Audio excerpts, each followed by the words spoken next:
Assalamualaikum warahmatullahi wabarakatuh. Perkenalkan, kami dari kelompok 7 akan mempresentasikan hasil kerja kelompok kami yang membahas tentang desain ulang organisasi dengan sistem informasi.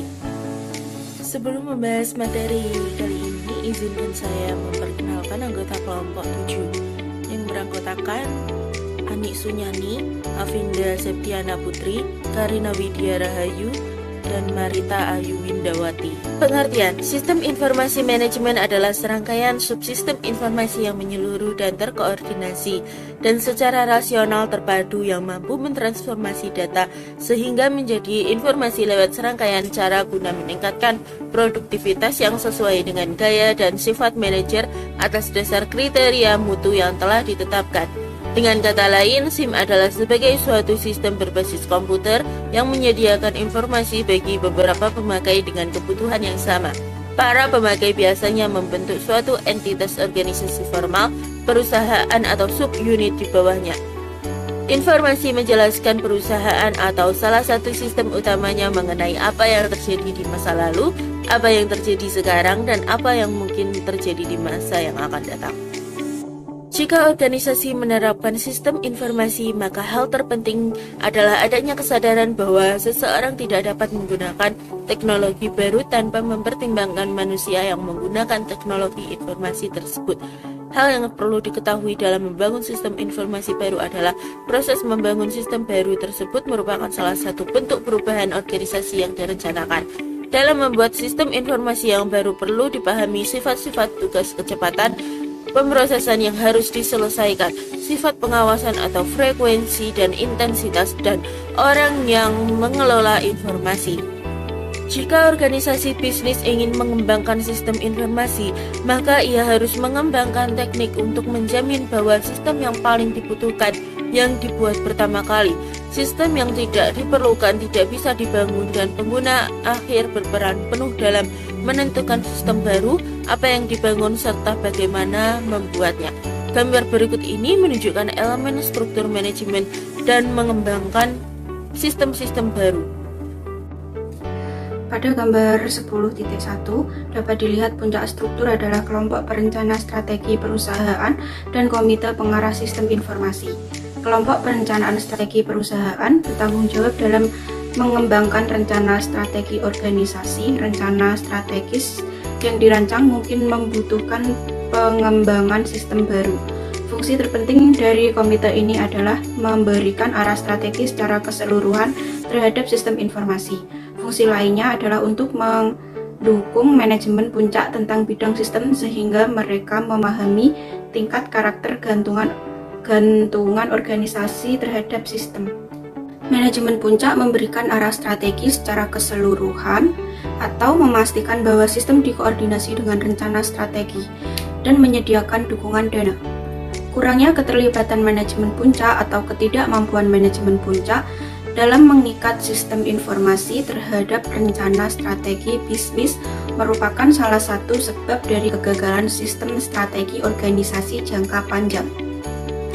Komite pengarah sistem informasi adalah kelompok manajemen puncak yang bertanggung jawab langsung untuk pengembangan sistem dan pengoperasiannya. Komite ini disusun oleh direktur divisi bagian end user dan sistem pada setiap divisi aktif dalam pemilihan alternatif proyek yang khusus, serta menyetujui pelatihan bagi sistem-sistem baru. Selanjutnya, komite pengarah sistem informasi menjadi penjaga pintu yang bertanggung jawab dalam pengembangan sistem. Tingkatan manajemen berikutnya adalah tim manajemen proyek berkaitan dengan manajemen proyek-proyek khusus. Umumnya, tim ini merupakan kelompok kecil dari manajer sistem informasi puncak dan manajer end user dengan pertanggungjawaban proyek tunggal. Tim proyek sistem informasi dirancang oleh profesional sistem, analis, dan programmer yang bertanggung jawab langsung pada pembuatan pada sistem. Seperti yang telah disebutkan, pengguna akhir sering memiliki sistem profesional sendiri, berpartisipasi secara langsung dalam proyek. Saat ini, banyak organisasi membuat jabatan baru dalam struktur organisasinya, yaitu analis sistem bisnis untuk menentukan merekrut personal sistem dan memberi penghargaan bagi mereka yang bekerja langsung pada departemen pengguna. Perkembangan seperti ini berbeda seperti perkembangan masa lalu, di mana departemen pemrosesan data merupakan sumber tunggal bagi profesional sistem. Tim proyek terdiri dari analisis, sistem analisis fungsional, spesialis dari bidang bisnis yang relevan. Keterkaitan sistem informasi dengan rencana bisnis. Organisasi perlu mengembangkan rencana sistem informasi yang mendukung seluruh rencana bisnis. Begitu proyek khusus telah dipilih dalam konteks rencana strategi, maka rencana sistem informasi dapat dikembangkan.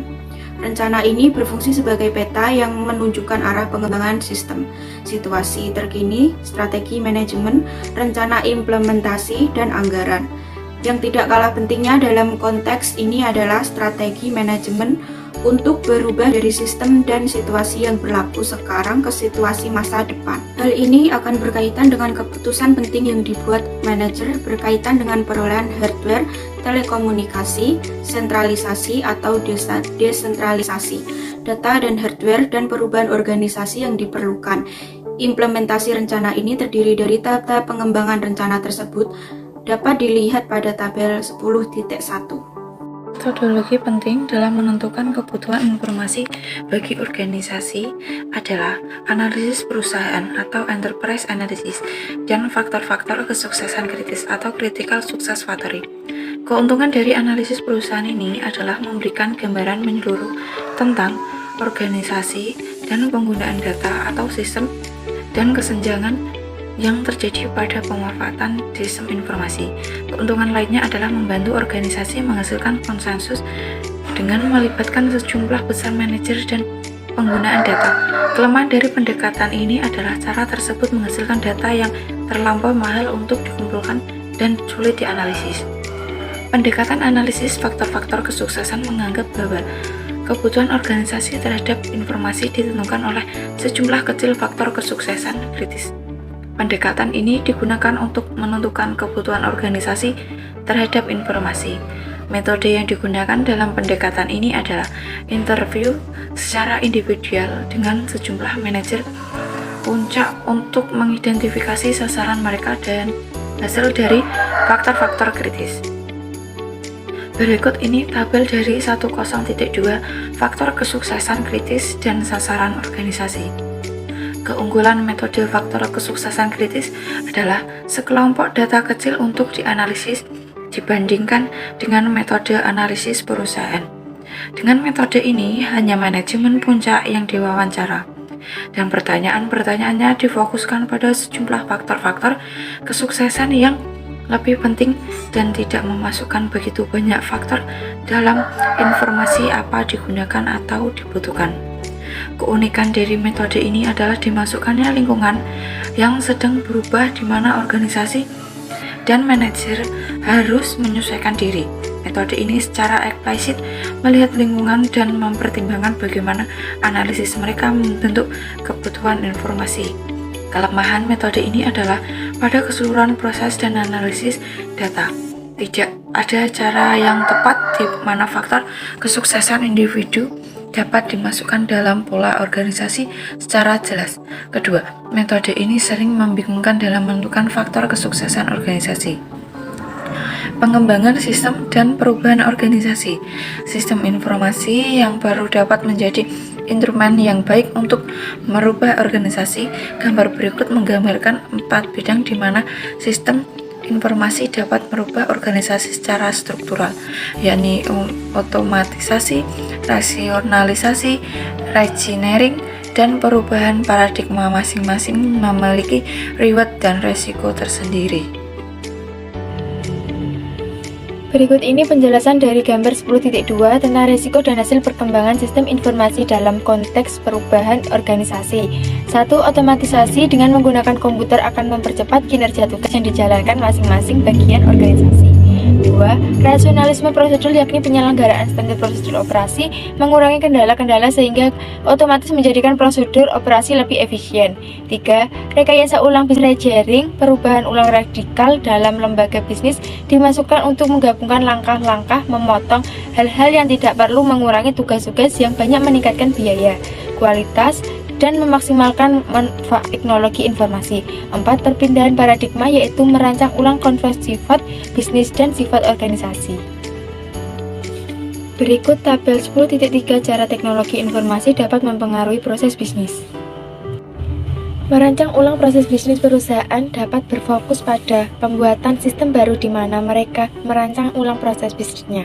Jika proses bisnis yang pertama dirancang sebelum teknologi komputer diterapkan, organisasi dapat memperoleh payoff yang tinggi dari investasi yang dilakukan dalam teknologi informasi. Langkah-langkah dalam merancang ulang bisnis: 1. Mengembangkan visi bisnis dan tujuan proses. 2. Mengidentifikasi proses bisnis yang dirancang ulang. 3. Memahami dan mengukur kinerja dari proses yang ada saat ini. 4. Menentukan kesempatan-kesempatan untuk menerapkan teknologi informasi.